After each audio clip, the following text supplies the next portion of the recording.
আমাদের বাসায় হিন্দু মানুষ ভাড়া থাকে আর তারা ঘরের মধ্যে ছবির পূজা করে, এখন কি তাদের ভাড়াটিয়া হিসাবে রাখা যাবে কি? গুরুত্বপূর্ণ একটি মাসআলা। ভিন্ন ধর্মাবলম্বী হিন্দু হোক, খ্রিস্টান হোক, বৌদ্ধ হোক, তাদের কাছে আমরা বাসা ভাড়া দিতে পারবো কিনা, দোকান ভাড়া দিতে পারবো কিনা, ব্যবসা প্রতিষ্ঠান ভাড়া দিতে পারবো কিনা? এর উত্তর হলো, যদি সে বসবাস করার জন্য বাসা ভাড়া নেয় তো এই বাসা ভাড়া দেওয়া আমাদের জন্য জায়েজ হবে। যদিও সে বাসার মধ্যে আল্লাহ ছাড়া অন্য কারোর উপাসনা করে, এটি তার বাসা ভাড়ার মূল উদ্দেশ্য না। মূল উদ্দেশ্য হলো তার বসবাস করা, পাশাপাশি সে এগুলো করে, তো এর দায়ভার বাড়ি মালিকের উপরে বর্তাবে না এবং তাকে বাসা ভাড়া দেওয়া জায়েজ হবে।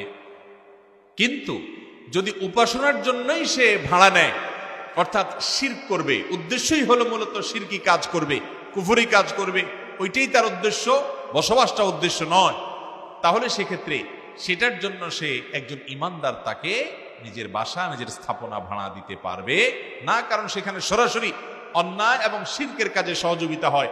অথচ আল্লাহ বলেছেন, ওয়ালা তাআওয়ানু আলাল ইসমি ওয়াল উদওয়ান, সূরা মায়েদা 2 নম্বরে আল্লাহ বলেছেন যে তোমরা অন্যায় এবং সীমালঙ্ঘনের কাজে একে অন্যের সহযোগিতা করবা না। অতএব বাসা ভাড়া দেয়া যাবে।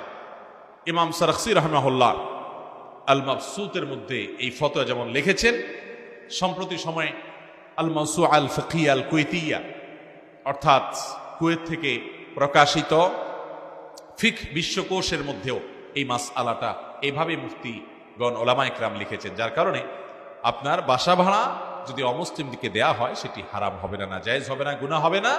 তবে ইবাদতের জন্য, তারা উপাসনার জন্য যদি কোনো ভাড়া নেয় তো সেটা দিলে গুনাহগার হবে।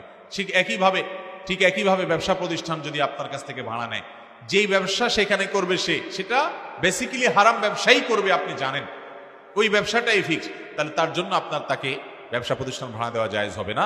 কিন্তু যদি তাকে ধরেন আপনি এমন কোনো ব্যবসা প্রতিষ্ঠান করার জন্য ভাড়া দিলেন যেখানে সে হালাল কাজও করবে, হারাম কাজও করার সম্ভাবনা আছে, তাহলে এটা আপনি তাকে ভাড়া দিতে পারেন, কারণ নিশ্চিতভাবে সে হারাম কাজের জন্যই এটা নিচ্ছে, এমনটি চূড়ান্ত নয়।